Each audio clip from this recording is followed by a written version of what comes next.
কাশ্মীরের পেহেলগামে হামলার পর ভারত ও পাকিস্তানের মধ্যে চরম উত্তেজনা বিরাজ করছে। এই উত্তেজনা সামরিক সংঘাতের রূপ নেওয়ারও আশঙ্কা বাড়াচ্ছে।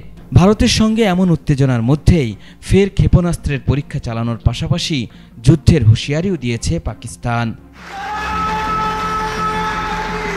পেহেলগামে হামলার পর থেকে পাকিস্তান অল্প সময়ের মধ্যেই দুইবার ক্ষেপণাস্ত্রের পরীক্ষা চালিয়েছে। ভূমি থেকে ভূমিতে নিক্ষেপযোগ্য একটির রেঞ্জ 450 কিলোমিটার, অন্যটির রেঞ্জ 120 কিলোমিটার। ভারতকে হুঁশিয়ারি করতেই কি পাকিস্তান ক্ষেপণাস্ত্রের এমন পরীক্ষা চালাচ্ছে? পাকিস্তানের ক্ষেপণাস্ত্রের পরীক্ষামূলক উৎক্ষেপণকে কোনোভাবেই ভালো চোখে দেখছে না ভারত। দেশটির কর্মকর্তারা এটিকে খোলামেলা উস্কানি বলে মন্তব্য করেছেন। পাকিস্তানের সামরিক মহড়া দেখে সীমান্ত এলাকায় কড়া নিরাপত্তা বলয়ও তৈরি করেছে ভারত। তবে কি ভারত পাকিস্তান যুদ্ধের দিকেই এগিয়ে যাচ্ছে?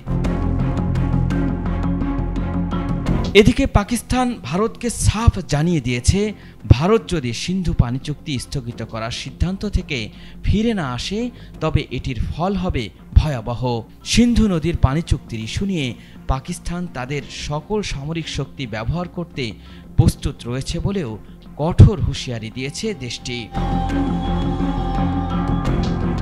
কাশ্মীর ইস্যুতে ভারত ও পাকিস্তানের মধ্যে কূটনৈতিক সম্পর্ক একদম তলানিতে গিয়ে ঠেকেছে।